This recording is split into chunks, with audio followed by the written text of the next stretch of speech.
আসসালামু আলাইকুম। আমন্ত্রণ বাংলাদেশের সংবাদে আপনাদের সাথে আছেন রুকসানা আহমেদ।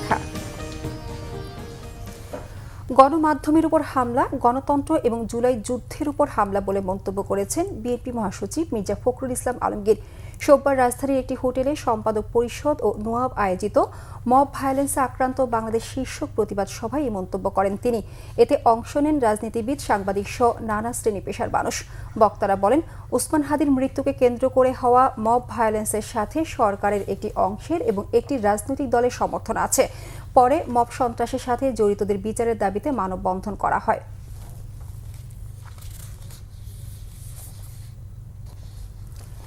বিএনপির ভারপ্রাপ্ত চেয়ারম্যান তারেক রহমানের আগমনকে ঘিরে সরকারের তরফ থেকে সব ধরনের সহযোগিতা পাচ্ছেন বলে জানিয়েছেন দলের স্থায়ী কমিটির সদস্য মির্জা আব্বাস।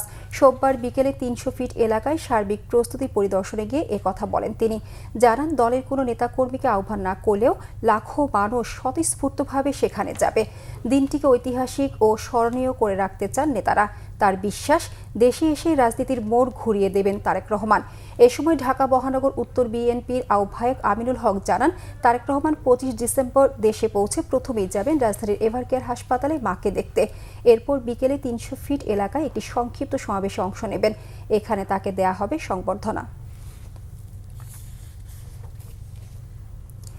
এদিকে স্থায়ী কমিটির আরেক সদস্য সালাউদ্দিন আহমেদ জানিয়েছেন, ভোটার হতে ২৭ ডিসেম্বর আবেদন করবেন বিএনপির ভারপ্রাপ্ত চেয়ারম্যান তারেক রহমান।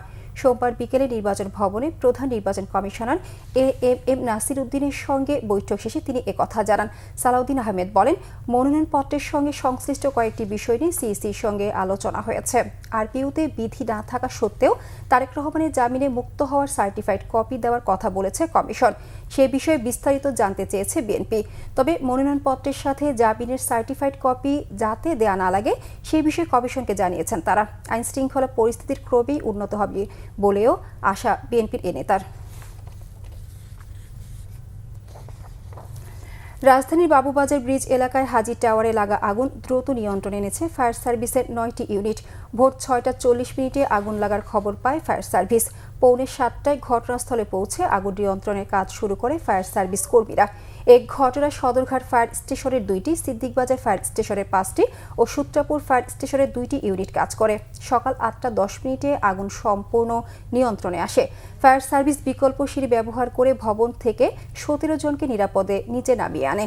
তাৎক্ষণিকভাবে আগুন লাগার কারণ ও ক্ষয়ক্ষতির পরিমাণ জানাতে পারেনি ফায়ার সার্ভিস। ঠান্ডার পাশাপাশি উত্তরের জেলাগুলোতে বাড়ছে কুয়াশাও। এতে দুর্ভোগে শ্রমজীবী ও খেটে খাওয়া মানুষ।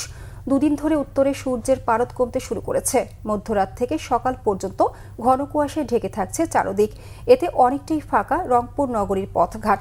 প্রয়োজন ছাড়া ঘর থেকে বেরোচ্ছেন না অনেকেই। শীতে প্রচণ্ড কষ্টে পড়েছেন ছিন্নমূল মানুষ। পেটের তাগিদে কাজে বের হতে হচ্ছে তাদের।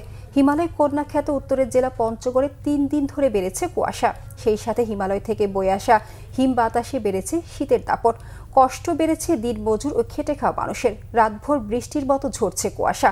আগামী কয়েকদিন একই তাপমাত্রা থাকার পাশাপাশি কুয়াশার পরিমাণ আরও বাড়তে পারে বলে জানিয়েছে আবহাওয়া অফিস। কুড়িগ্রামে ক্রমেই বাড়ছে শীতের তীব্রতা। শৈত্যপ্রবাহ না থাকলেও উত্তরের হিমেল বাতাস ও ঘন কুয়াশায় জনজীবন নাকাল হয়ে পড়েছে। রাতভর বৃষ্টির মতো শিশির ঝরছে। ভোর হলেই ঘন কুয়াশার চাদরে ঢেকে যাচ্ছে চর ও গ্রামাঞ্চল।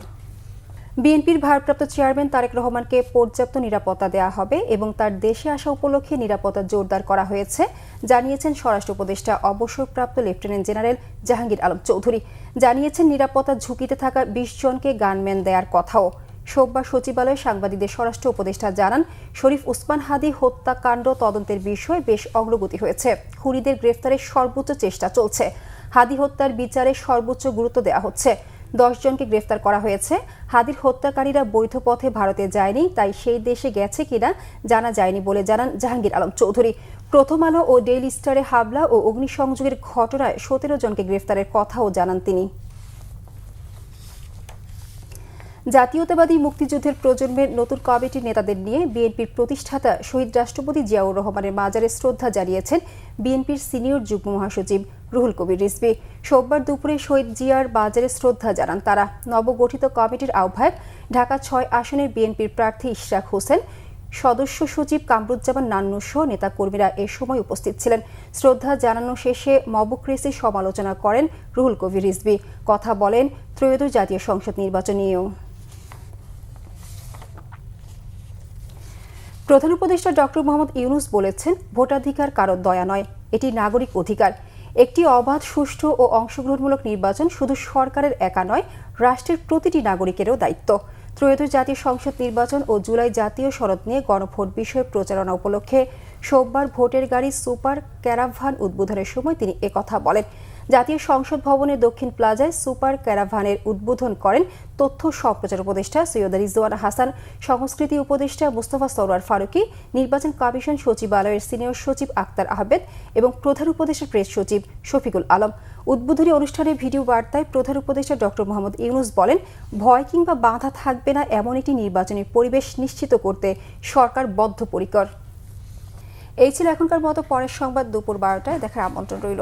এতক্ষণ সঙ্গে থাকার জন্য ধন্যবাদ।